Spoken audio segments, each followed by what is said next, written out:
유튜브는 시청자의 90% 이상이 이제 하는 시청자들이고, 여기 있다라고 한다면 없는 컨텐츠에 비해서는 10배 이상 많은 잠재적인 시청자를 가질 수 있게 되는데, 이게 중요도는 50% 이상이고 앞으로는 좀 더 커질 거라고 생각을 해요. 저는 보이스루에서 이제 자메이크라는 서비스 프로덕트 오너 맡고 있는 황경태라고 합니다. 저희 보이스루는 보이스랑 through라는 말을 이제 합쳐서 목소리를 통한다 라는 합성어라고 보시면 될 것 같은데요. 컨텐츠 번역 업계에서 혁신을 통해서 좀 더 많은 컨텐츠가 전 세계로 나갈 수 있도록 여러 가지 도전을 하고 있는 회사고요. 이런 미션을 달성하기 위해서 이제 크리에이터들을 대상으로 하는 자메이크라는 서비스, 그리고 컨텐츠 기업들을 대상으로 하는 파노플레이라는 서비스, 그리고 번역가들이 이용하는 밍글로라는 서비스, 지금 이렇게 3가지 운영하고 있습니다. 네, 보이스루는 현재 이제 컨텐츠가 전 세계로 더 많이 뻗어나갈 수 있도록 하자라는 미션을 가지고 달성하고자 하는 것들이 3가지가 있는데요. 첫 번째는 번역이라는 작업의 기준이 되어보자 라는 거고, 두 번째는 이제 컨텐츠의 세계화라는 공정을 조금 더 자동화시켜보자, 세 번째는 사람이 또 한 땀 한 땀 해야 되는 일들을 가장 효율적으로 할 수 있도록 만들어 보자 라는 3가지 이제 업무 미션을 가지고 있습니다. 그래서 이제 컨텐츠를 필요로 하는 곳에게는 이제 엔드투엔드 파트너 되는 것이 이제 목표이고요. 그리고 번역가들에게는 조금 더 편안하고 효율적으로 번역을 할 수 있는 환경을 제공하고자 하는 조력가적인 역할을 자처하고 있습니다. 보이스루는 자메이크라는 서비스를 처음 출시를 해서 사실 컨텐츠 번역 업계에서 혁신을 한번 이뤄냈었습니다. 그래서 이런 것들이 유튜브뿐만 아니라 혹시 다른 컨텐츠 웹툰이라거나 웹소설 또는 영화, 드라마 같은 곳에도 저희가 앞서서 이루어낸 혁신을 좀 적용해 볼 수 있지 않을까? 새로운 도전들을 좀 했었고요. 그게 이제 올 상반기까지 테스트를 통해서 이런 것들이 충분히 다른 컨텐츠 영역까지도 넓혀질 수 있겠구나라는 테스트를 성공을 하게 되면서 조금 더 빠르게, 그리고 조금 더 많은 컨텐츠 번역 같은 것들을 진행을 하고자 이제 투자를 좀 진행을 하게 됐고요. 기존에 투자를 해주셨던 해시드라는 회사가 이번에 또 참여를 해주셨고, 저희 비전을 좀 공감을 좀 해주셔가지고 TBT KB 인베스트먼트라는 회사에서 신규로 또 투자를 함께 참여를 해주시게 되었습니다. 이름부터 이제 좀 소개를 드리면 자막과 메이크를 합성한 자메이크라는 이름을 가지고 있고요. 말 그대로 이제 유튜브 크리에이터 분들을 중심으로 해서 저희가 유튜브 컨텐츠들의 자막을 만들어서 제공을 해드리고 있고요. 이제 기본적으로 가지고 계신 영상 컨텐츠들을 저희 쪽에 의뢰를 주시면 24시간 내에 지금은 8가지 언어로 번역을 해서 제공을 해드리고 있습니다. 일단 기본적으로 음성인식 기술을 저희가 자체적으로 계속해서 디벨롭을 하고 있고, 높은 수준의 음성인식 기술을 가지고 있다고 생각을 하고 있습니다. 그래서 이 음성인식 기술을 기반으로 음성이 존재하는 구간, 없는 구간을 이제 구분을 해낼 수가 있고, 그거에 따라서 타임코드를 생성해내는 기술을 또 저희가 가지고 있는데요. 평균적으로 5분 이내에 이 전체 영상에 대한 타임코드가 다 생성이 돼요. 타임코드가 생성이 되면서 에디터라는 곳에 이제 타이핑을 할 수 있는 영역들이 생기게 되고요. 그 에디터 상에 생긴 요 번역 업무들을 저희가 분 단위로 쪼개서 빠른 시간 안에 번역 작업가들에게 매칭을 시켜드리고, 다시 이 여러 작업가들이 한 걸 한데 모아서 한 명의 검수자가 검수를 하는 작업을 통해서 한 사람이 번역을 한 것과 같은 결과물을 만들어내도록 시스템을 구성을 했기 때문에, 크게 음성인식 기술과 번역물을 작업가들과 매칭시키는 시스템, 이 2가지 기술이 자메이크의 핵심 기술이라고 이야기할 수 있을 것 같습니다. 딱 한 가지만 뽑자면 자유로운 업무 분위기일 것 같은데요. 이제 저희는 미션만 주어지고 업무를 하는 방식 같은 것들은 자유롭게 꼭 달성하자라는 분위기이기 때문에 자리에 계시든 아니면 자리에서 하든 이런 자유로운 분위기라고 말씀드리고 싶습니다.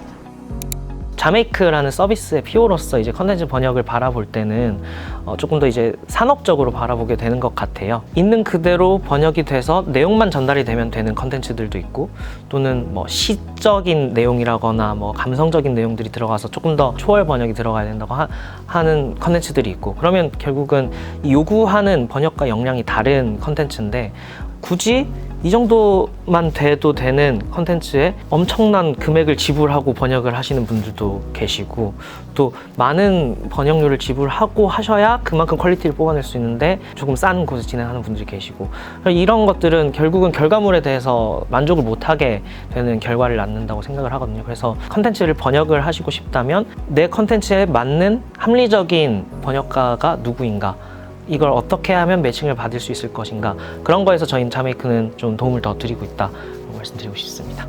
기생충에서 영화 기생충에서 짜파구리라는 걸 저희는 잘 알아듣지만 해외에서는 못 알아듣기 때문에 번역가 분이신 달시파켓님께서 이제 번역을 하실 때 라면과 우동을 섞어서 람동이라고 번역을 했듯이 그걸 오롯이 자막 번역을 통해서 전 세계 사람들이 공감할 수 있도록 콘텐츠를 만들어냈다고 한다는 점이 어떻게 보면 번역의 힘, 그러니까 컨텐츠를 진짜 컨텐츠스럽게 만들어주는 게 이 번역의 힘이었다고 생각을 하고 그래서 기생충을 항상 꼽고 있습니다. 딱 절반 정도는 자막이 중요하다라고 생각을 합니다. 이제 사실 자막만 있다고 해서 컨텐츠나 채널이 잘 되는 건 아니거든요. 이제 결국은 컨텐츠가 좋아야 하고 정말 100% 이 컨텐츠의 힘을 사람들한테 보여주고 싶다라고 한다면 결국은 자막이 필요하다고 생각을 하고요. 특히나 유튜브는 시청자의 90% 이상이 이제 영어를 사용하는 시청자들이고 적어도 영어 자막이 있다라고 한다면 없는 컨텐츠에 비해서는 10배 이상 많은 그 잠재적인 시청자를 가질 수 있게 되는데 당연히 이 큰 시청자 타겟을 가지고 컨텐츠들이 발행이 되고 좀 더 노출이 됐을 때 더 높은 시청률과 더 높은 구독자를 기록을 할 수 있다고 생각을 하기 때문에 자막의 중요도는 50% 이상이고 앞으로는 좀 더 커질 거라고 생각을 해요. 지금 이제 국내에서 가장 수익적인 순위로 뭐 1위에서 10위까지 뽑아보면 거의 대부분이 해외 시청자들이 많이 보는 채널들인데 언어가 정말 잘 번역이 돼서 좋은 컨텐츠가 이렇게 세계로 나가게 된다면 자막이 달린 컨텐츠들이 충분히 그 순위를 차지할 수 있을 거라고 생각하고 있습니다. X이고요. 그 외국어에만 능통하신 분들이 많이 계시지만 번역을 할 수 있는 역량 거기에 추가적으로 어떻게 하면 그 발화자가 전달하고자 하는 내용을 조금 더 쉽고 알아듣기 쉽게 이렇게 번역을 할 수 있느냐, 그리고 번역이 되는 언어의 국가 문화를 얼마나 이해하고 있느냐, 이런 것도 좀 추가적으로 역량이 가지고 계셔야 번역을 조금 더 잘 하실 수 있는 것 같습니다.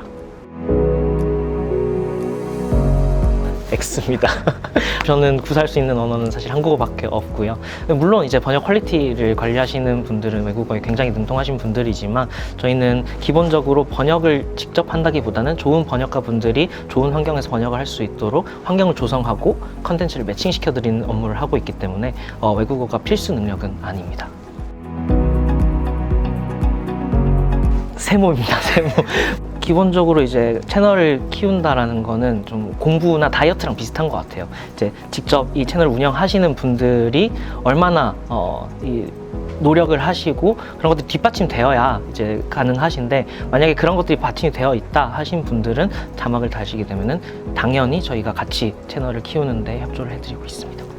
보이스루가 그냥 사람이라고 한다면 드림플러스는 이제 첫 자취방 이라고 좀 생각이 좀 들었어요. 왜냐하면 처음으로 독립을 하게 되면서 어떤 세상에 이제 던져지는데 우리를 좀 따뜻하게 품을 수 있고, 그렇지만 내 집은 아니지만 매일매일 여기서 시간을 보내고 이렇게 우리가 앞으로 더 커지고 더 성공해서 내 집 마련을 할 때까지 우리를 품어줄 수 있는 첫 자취방이다라고 좀 비유를 좀 들 수 있을 것 같고, 나중에 이제 저희가 뭐 개인 사무실 간다고 하더라도 돌아봤을 때 처음에 내가 있었던 자취방 같은 느낌으로 기억이 될 것 같습니다.